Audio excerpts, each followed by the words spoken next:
पत्नीको कुनै वचन श्रापित हुन्छ, रिसले मरिजा भनेको 5 घण्टामै ठ्याक्कै।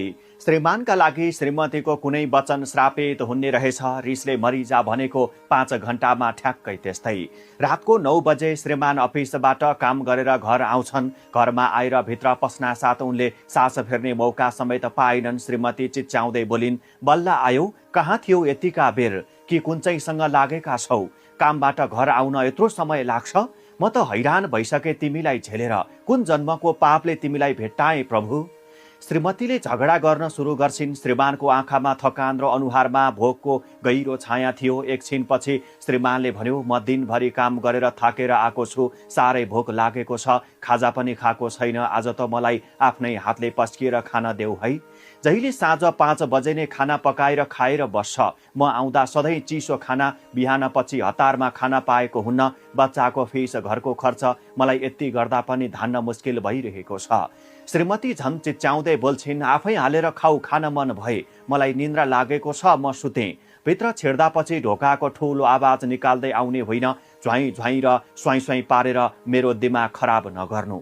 श्रीमान चुपचाप भएर श्रीमतीको कुरा सुनि मात्रै रह्यो। खाना खाइसकेर दिनभरको थकानले होला ऊ ओछ्यानमा परिसक्दा निदाउनै लागेको थियो। श्रीमती फेरि कराइन्, कुन्ताको ढिलो आउनु अनि अझ अब कति आनन्दले सुत्न सकेको। श्रीमतीले त्यस रातैभरि श्रीमानसँग झगडा गरिरहिन्। श्रीमान सुनिरहे मात्रै। त्यो रात गुनासो र झगडा बीच बित्यो। भोलिपल्ट श्रीमानले विनम्र स्वरमा भने, थोरै खाजा बनाइदेऊ है, अफिस जान ढिला हुन्छ फेरि मलाई। तर श्रीमतीको खाजा र खाना दिनुको साटो सराप्न सुरु गर्छिन्। हे भगवान, यस्तो श्रीमान हुनुभन्दा बरु चाँडै मरोस्, यसको अनुहार हेर्न नपरोस्। यसलाई देखेर त म हैरान नै भइसकेँ। बिहान उठ्न पाएको छैन, खाजा चाहियो रे भन्दै भुतभुताउन थाल्छिन्। श्रीमतीको त्यो बोली र व्यवहारले श्रीमानको मन मुटु नै चसक्क चस्किन्छ। भक्कानो फुटेर आउँछ।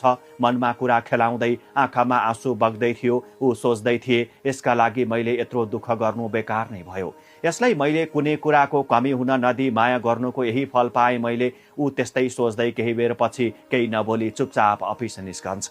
दिन यत्तिकै बित्यो। बेलुकाको समयमा श्रीमतीले छोराछोरीलाई लिएर स्कुलबाट घर फर्कँदै थिइन्। घरको छेउमा मान्छेको ठुलो भिड लागेको देखिन्। के को भिड हो आज यहाँ भन्दै नजिकै गएर हेरिन्। त्यहाँ त आफ्नै श्रीमानको लास देखिन्।